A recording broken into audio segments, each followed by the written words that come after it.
Amazon's first job ad is dating all the way back from 1994.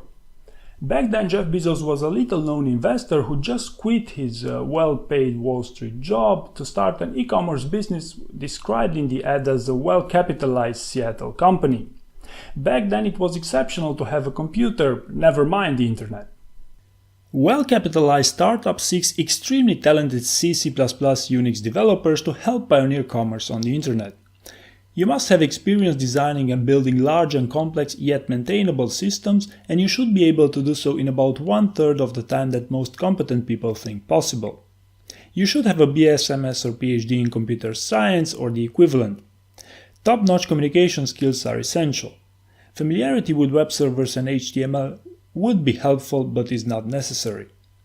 Expect talented, motivated, intense and interesting coworkers. Must be willing to relocate to the Seattle area. We will help cover moving costs. Your compensation will include meaningful equity ownership. Send resume and cover letter to Jeff Bezos. We are an equal opportunity employer. Quote, "It's easier to invent the future than to predict it," end quote. Alan Kay.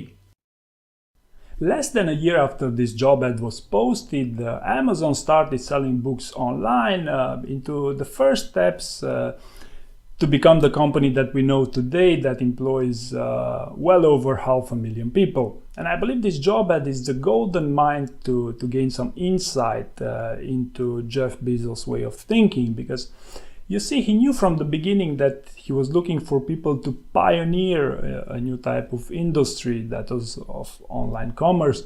And he also knew the type of people that would be able to deliver on such a promise. And when he actually said that he was looking for developers to build complex systems 3 times faster than competent people would consider normal. And this approach is rather unusual for most job ads nowadays and PR communications. Because you see, most businesses nowadays, especially the small businesses, assume that you have no chance of attracting super talented people unless you are a large business or you have the financial means, which is basically nonsense. Let me give you an example here.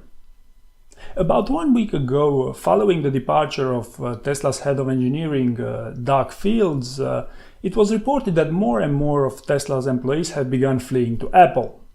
Then, when requested for a comment, Tesla's PR department essentially replied that Apple is a large business with 100 times the budget of Tesla.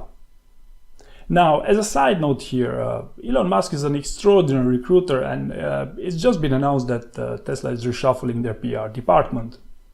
So the moral of this story is that great entrepreneurs understand the need of attracting top-end talent and are willing to go to great extents to achieve their goals, and this is despite their rather limited resources as compared to larger businesses. So, for instance, if you are ever considering to apply for a job at Amazon, you should at first know that you know your thing, you're an expert in what you do, and also then, as I'm going to present later on in this video, to see if you're a great fit into Amazon's culture.